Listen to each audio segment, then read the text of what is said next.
Welcome back to another episode of the podcast, From the Depths of Darkness to the Light of Success. I am your host, Chris Swick, and on this podcast, we talk about mental health, addictions, ADHD, and really anything anyone's afraid to talk about, we talk about it on the show. I believe everyone's story is valuable at the end of the day. It does not matter what walk of life you come from. You're all welcome on my platform. Head over to YouTube, check out the show From the Depths of Darkness to the Light of Success, hit that subscribe button, turn on your notifications, or head over to Spotify, Apple Podcast, Google, wherever you can find your podcast listening platform. You can find my show on there, and hit me up over on Instagram at Depths of Darkside. But with no further ado, I'd love to introduce to you my next guest. I got Tanner Mortenson, former hockey player out from Alberta. I want to take it away and let them know a little bit about you, Tanner, and what you're all about. Yeah, so like Chris said, my name is Tanner Mortenson. I'm 22 years old. I'm from Calgary, Alberta. And I played pretty competitive hockey. I actually ended up moving away from home when I was 14 years old. I went to Notre Dame in Saskatchewan. My dad actually went to high school there, so I was very familiar with the program. So I ended up going there for high school from grade 10 to 12. And then I played my first year junior there, and that's when stuff started to go downhill a little bit for me as far as my mental health and my alcohol abuse. And now I'm just trying to give back to the community. Find others and reach out and ask for help was something I struggled with when I was going through my stuff. So where I can reach one person, hopefully that'll make an impact and a change for somebody. That's amazing, man, that you went to Notre Dame. Believe it or not, actually, one of my coaches in minor hockey here, he actually coached out there. He coached Notre Dame for many years. He coached Wendell Clark and a bunch of different big names in the NHL growing up, and his kids actually went there as well. So back Oh, they're my age now, almost 40, a couple of them and stuff. But yeah, he coached me in high school. He coached me high school football. But yeah, he was a coach out there back in the 70s and 80s. So that's yeah, pretty right on. amazing, man. Out Yeah, in it's a Saskatchewan, small Notre Dame's a world. big school out there. Yeah, it's a small world. You find a connection with someone through Notre Dame some way or another. And just the people you meet there's people from all over the world. And none of my best friends actually live in Calgary. They're all over the place. Like one of my best friends lives in Newfoundland. One of my roommates, he's from Nunavut. He's from the same place Jordan Tutu's from. So you just meet a lot of different people and you get a lot of different friendships you wouldn't normally meet at a regular high school at home. So yeah, it's a pretty cool experience and program they got going there. So was it something that you were recruited for to go to Notre Dame, or did you, because I know it's a private school? Yeah, so like I said in my little intro there, I knew about that school kind of my whole life just because dad went there. I played my second year at Bantam in Calgary. I played Bantam Double A, and I was looking to maybe go to some sort of hockey academy or a different program. So in Alberta, they used to have, it was called minor midget. So that'd be all 16-year-olds. And in Calgary, you have to try out in your section or wherever you live in the city. That's where you got to try out. And there's only two teams, and you're going from one Bantam AAA team, three Bantam AA teams to just two minor midget AAA teams. So that was a little bit scary for me. But just knowing about Notre Dame, I think it was a right decision for me to go there. They don't have minor midget in Saskatchewan. So once you're done Bantam, you go right into midget. So you're playing against those big 18-year-olds. And I was 14 playing against some of these big farm boys from Saskatchewan. So I think it was just everyone knew it was going to happen sooner or later. We looked into me going there in grade 9, but mom was a little bit scared to let her baby go in grade 9, but grade 10 popped up, and then that's kind of when we made the decision to send me out there. Yeah, that's amazing, man. And was it hard for you to go away from home at such a young age? I mean, thoughts going through your head, anxiety, social anxiety, maybe, and meeting all these new people and stuff like that in a whole new province, new city, everything like that. What were some of Yeah, those thoughts going through your head? it's definitely a little scary.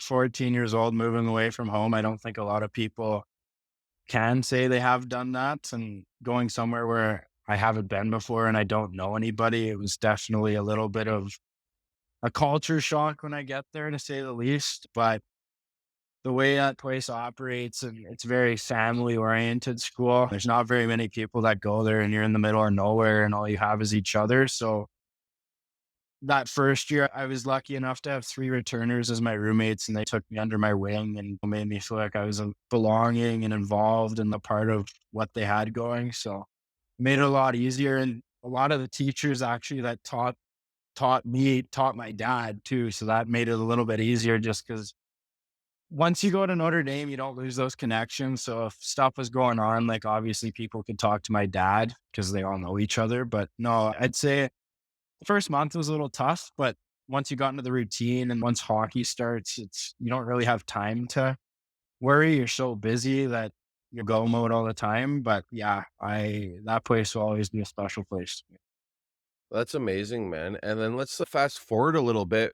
What was it that sort of led into your drinking? Was it your first year there? Were there parties that you went to with the guys, or were they pretty strict with you? Yeah, high school, I very strict with the booze and all that kind of bad stuff. I was never one to be involved with that. I was very goal oriented. I knew why I was there. I wanted to play hockey and develop as a person and get my education. But first time I ever drank was we had a pre-grad party for my grade 12 graduation. I never drank leading up into that. And I just remember that first time I drank for that pre-grad party, I just thought, wow, this is different. Because I used to be such a very reserved guy and shy. And I used to keep to my group and I wouldn't really step out of that group or that comfort zone. So when I did got drunk that first time, I was like, this is something I've never experienced or done. And it was like, awesome, and during that time I that was my first time drinking, and then I did a little bit after that, just went on a trip, vacation, they don't check drinking age and came in, so I was drinking a little bit there, and then I started playing junior, and you probably would know the junior hockey culture is very it's like the university culture, there's a lot of partying, there's a lot of drinking, that kind of stuff. It was a little more normalized, and then I started running into some injury troubles, and I didn't know any other way to cope what was going on upstairs with me than to drink, so that's kinda when I started to rely on it and not do it so much socially, and that's when it started to go downhill for me. And what were some of those thoughts at the time? You have injuries, you're put on the back burner, and now you have much more time, way more time to drink now, and sit with your thoughts and those types of things now, where you just sounds like you were just using the booze and the alcohol to escape from reality at this point. Yeah, and that's one big thing I always say on my TikToks and my lives I do and stuff is it was an escape from reality. My first year especially just playing at Notre Dame and Wilcox here. It's not a very normal junior hockey town. All you got is the school. That's it. It's not like any other place where you'd bill it. So there's a lot of alone time when I was injured, and I'd actually gotten a previous knee injury the season before. So after that season, I knew like how to go about doing things as far as taking care of myself mentally because it sucks sitting in the stands watching your team play. But now I'm in junior and it's, hey, like there's alcohol around now. Like maybe this is something I should use to take my mind off things. And once I got that first injury during that season, that's when it started. I was drinking with my buddies, having fun, and then it eventually started to ramp up. And I moved out of my room with my 2 or 3 other roommates into a solo room so I could drink my face off and nobody would see me or have any judgments of me because they see what I'm doing. But yeah, that's when it started to go downhill, and I didn't feel like I could talk to somebody about this stuff because it's not something that you're obviously going through injuries. And on my mind, I'm thinking, well, am I going to get treated? Am I going to get this? Is this going to happen? Like I was playing all these scenarios in my head. And like you said, the booze are just everything's gone. Every negative thought, every scenario I ran in my head was just disappeared. So yeah, that was some scary times for sure, but I'm thankful I am where I am now, and obviously, we're gonna talk a little more about what kinda happened after that first year, but that's when it started to happen for me. For sure, and I can definitely relate, but this is about you, Tanner, but definitely relate escaping from reality for many years, 20 plus. I had not injuries, I had injuries too, those types of things, sitting on the sidelines in high school hockey and watching your teammates or at tournaments in Montreal or whatever. And you had all the time in the world. Drinking age is only 18 down there. So Yeah. And the drugs then come into play. You can get prescription drugs. You get whatever you want anytime. Then those run out. Then you have to go to the street drugs. Was just an escape from reality to not even worry about what was going on around you. And then it just turned into I needed this to cope every day or operate every day at the end of the day. And it takes you down to some really deep, dark places. What the fuck am I doing with my life now at this point? Am I going to even make it till tomorrow? Yeah, no, for sure. And I had a lot of nights like that. I had a lot of nights where I think for the normal person, it would shake the shit out of them a little bit. Am I allowed to swear on this? Sorry. That's totally fine, Okay, man. good. Yeah, I had a lot of nights where I thought it would scare the shit out of me enough to stop, and it didn't. Like, it just next time I went out, it's, "Oh, let's do this all over again," and I remember a couple times I'd come home not knowing if this was it because I don't know. Like, I drank so much in such a short time frame that I didn't know if tomorrow would be the day. Like, I didn't know what was gonna happen, and I would have thought looking back now, obviously, I could see, like, that should have been enough to wake me up, and it wasn't until that last night I ever went out. But yeah, I'm just happy I'm in the position I'm in now for sure.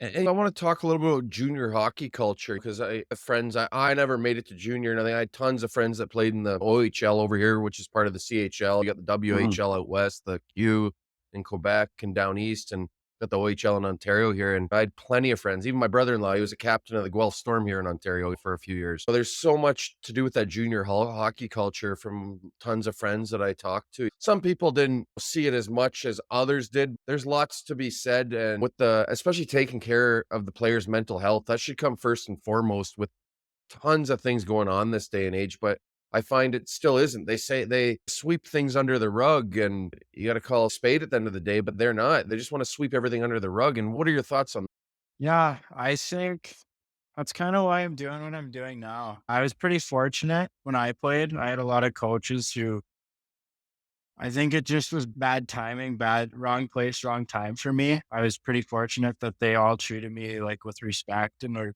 pretty kind to me. But I think this stuff isn't talked about enough. I never had a team I played for where somebody would come in and talk about this stuff. I think the last time I had a presentation or whatever you wanna call it was my second year Bantam Double A. We had 2 police officers come in and talk about drugs and alcohol, and I remember I sat there, "Well, that'll never happen to me. There's no way."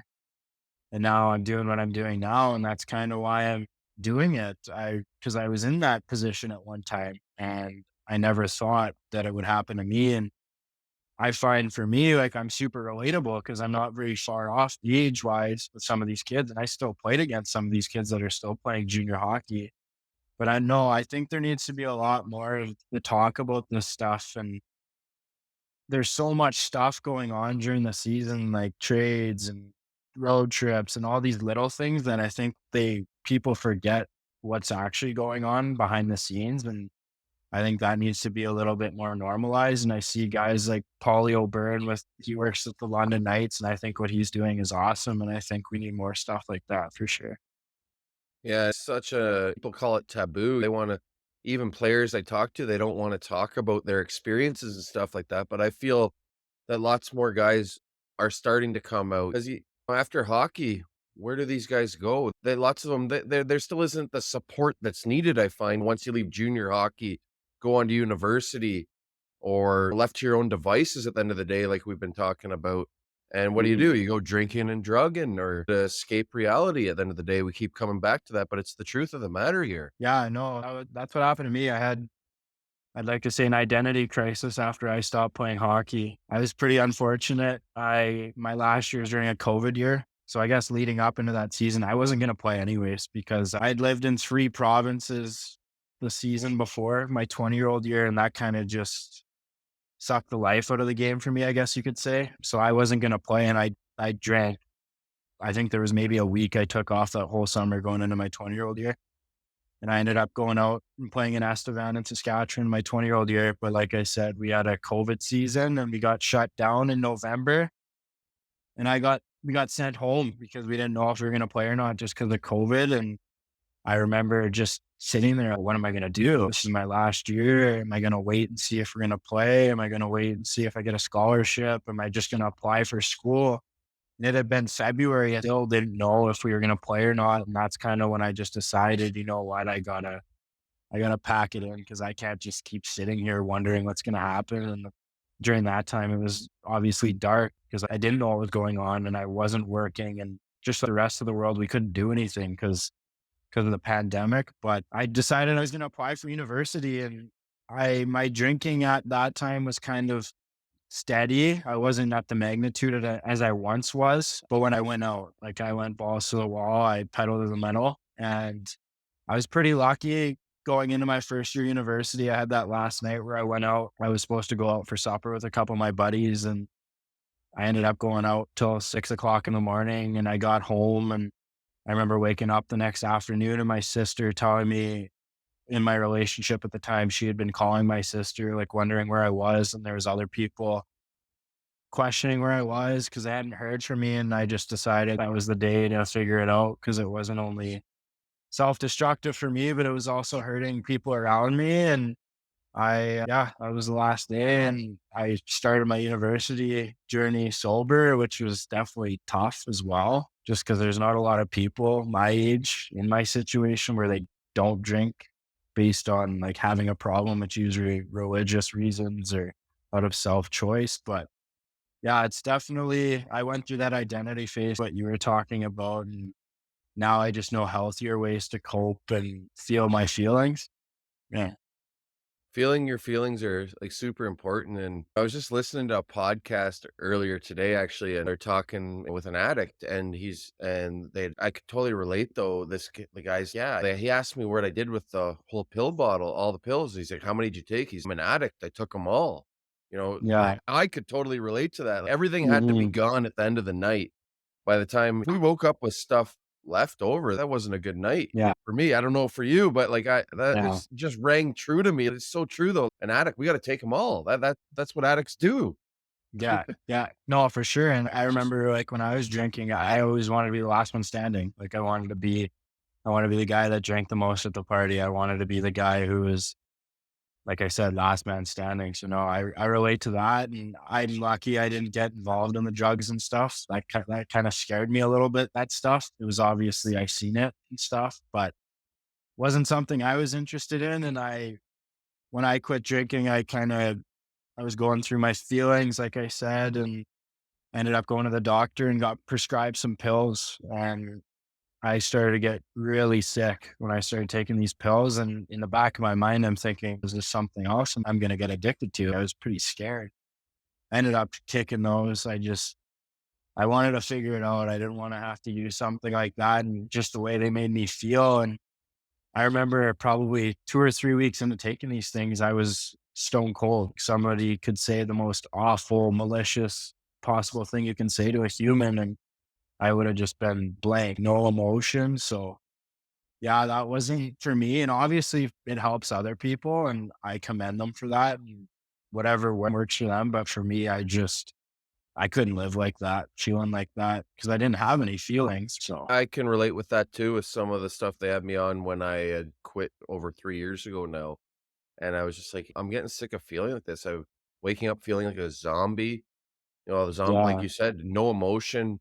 Someone could say the most ignorant stuff to me, and I could care less. Did you just say Yeah. that? I don't care. Thing about it, when I kicked that medication, I'm on one medication now that I do need. It does helps me focus and stay present and those types of things for my Mhm. ADHD. But other than that's all, and I enjoy I'm no shame. I enjoy some non-alcoholic beers. I love the taste of Oh, beer, yeah. but I Yeah. can I can do that, and I can go out and just do that these days. And I wanted to ask you too about when someone asks you, "Why don't you drink?" At the end of the day, to me, it's none of your business why I don't drink. You should just accept the answer. What do you get sometimes? Do you get ignorant responses or start getting inquisitive and stuff like that? I What do you feel say to like someone when they say when they ask if you want to drink and you just decline and then they start asking questions? What is it? What would you say? so it's funny you say that. I went to a restaurant probably want to say 2 months ago, my buddy, one of my old roommates from Notre Dame was in town with his girlfriend. And his girlfriend's parents live like 10 minutes from me. So we went out for supper the one night. And I got those Corona Zeros or the Sunrise or whatever. I don't know what they're called. They taste the exact same. They're awesome. No, I asked the waitress and oh, so why don't you drink? And I'm just thinking, like, isn't that the most unprofessional situation to ask something like that, especially as a waitress? Like you said, it's none of your business, but I don't really get upset about that stuff, especially with my age. I think I'm a little bit more mature than a lot of people my age. And I think a lot of people are still living in that time frame of the partying and that kind of stuff. And I did it and I'm over it. But my buddies are super good about it. I want them to act normal around me. I don't want them to tiptoe or change the way they act just because I don't drink. I want them to do what they do. I don't want them to treat me any differently. But yeah, I've had a couple of people just ask. I think it's more out of curiosity as opposed to ignorance. But no, when I first stopped, it bothered me a little bit just because I am at the age I'm at and a lot of people are in the situation I'm in. So I felt like I was missing out a little bit, but now I've just started to realize like I don't need that stuff to have fun or to enjoy myself. There's plenty of other things I can do to provide that dopamine or happiness in my life. So I can tell you, man, the best days I've ever had have been sober. You can do so many more things with your life, mm, partying and boozing. Not for anyone listening out there, you're not missing out on anything. It's just no, self-destruction when you get into these phases in life. Even that binge drinking and those types of things that happen at university and high school. But to be honest, I've had like many more times fun and having more fun sober than not when I was drinking, because I can remember what I did. I can reminisce about the night before and not wake up and be like, "What the fuck kinda train wreck did I cause? Oh, am I no, in a jail cell? Why am I in this jail cell now?" Try the cops like, "You did this and that." I was like, "Whoa, did I really?" Or just so many different scenarios, and I just went away for my wedding, and it was the best time I had. It was grateful that I had to say no alcohol, and they had non-alcoholic beers there and stuff, but even the guys that worked at the resort were respected me and stuff like that. It was awesome. that's awesome. Yeah, for sure. So, if you had one piece of advice you could give the younger generation coming up, since you're at that stage, young adulthood and stuff like that, what would be that one piece of advice you could give kids, the younger generation coming up under you? I could say two things. I'd for sure say if you're struggling, speak up. I think there's a lot of resources out there now, and there's a lot of people putting it on platforms for everybody to see that it's okay. And I remember when I was younger, I had seen stuff about mental health. Like I remember the Vancouver Canucks put up a thing about Rick Rippon when he tragically took his life, but I didn't really understand why because he's a professional athlete. I didn't really get it. But now that I get it, I'd say just if you're struggling, like talk about it. Don't bottle it up. And I always say this too on my videos. Like, I don't care how strong somebody is. You can't fight this fight on your own. You got to talk to people and you need a support system. And I was known to be tough on the ice. And that was one battle I couldn't fight on my own. So I'd for sure say speak up and then honestly just be yourself. Don't try and change yourself for somebody, whether it's in a relationship or a friendship or whatever it may be. Just be yourself, be authentic. Don't try and fit a mold someone else wants you to fit. I love that, man. Not fitting a mold someone else wants you to fit. For many years, and I still catch myself people pleasing. Today I can gratefully say that I can say no, set boundaries as well. If you don't want to go out and do something or you don't feel comfortable doing it, it's okay to say no, Yeah, for sure. and people should respect that. Yeah, that's a big one too. I think people need to be more kind to each other and understanding that it's okay to, if you feel things, it's okay to say no, like you said. And I think there needs to be more of that acceptance and understanding. But yeah, no, I agree with you. And why is it important for you to come back to circle back there to speaking up? Why is it important to speak up for the people that are listening?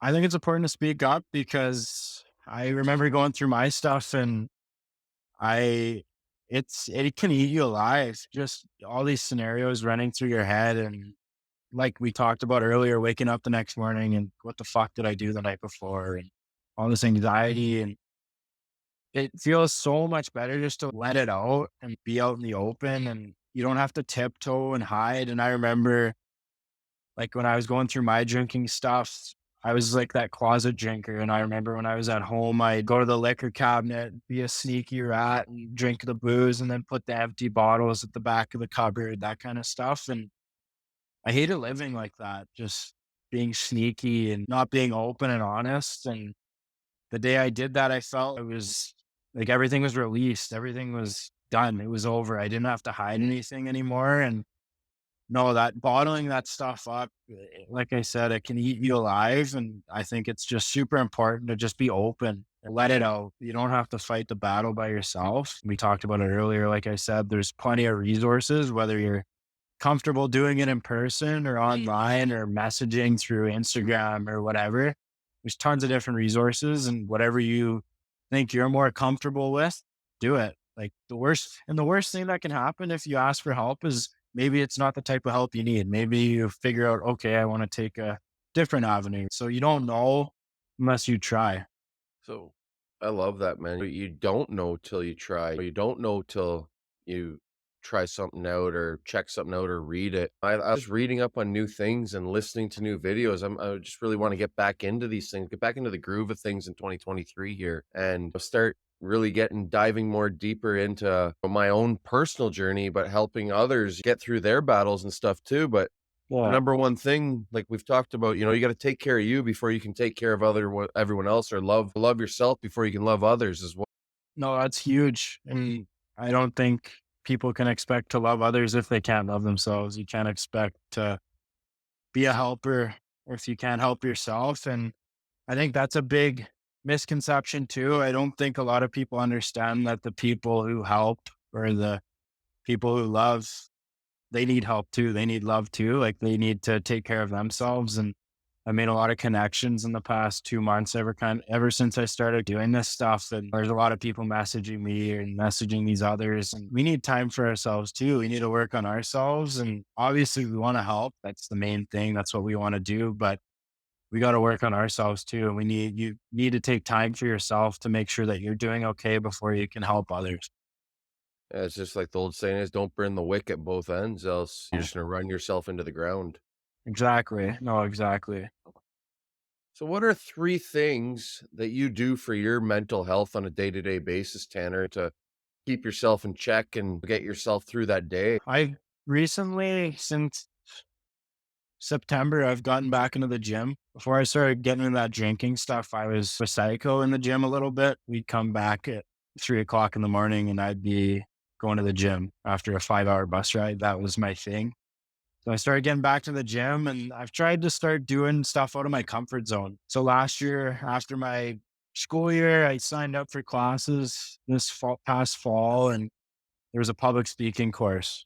And that is something that I used to hate, getting up in front of the class and talking. And I thought it'd be really good for me for my other classes as far as presenting different projects and presentations. So I did that. And then that's when all the stuff I'm doing now started taking place. I put up one comment on DJ McGrath's TikTok, and then we went back and forth. And then I went on his live, and now I'm doing this. So it's pretty crazy. So just things out of my comfort zone. And then I just try and check in on my friends, because obviously a lot of my friends don't live in Calgary. They're all over the place. So I like to catch up with those guys and see how they're doing and just reconnect and just talk like how we used to in high school. But yeah, I think the biggest one for me though, was getting out of that comfort zone.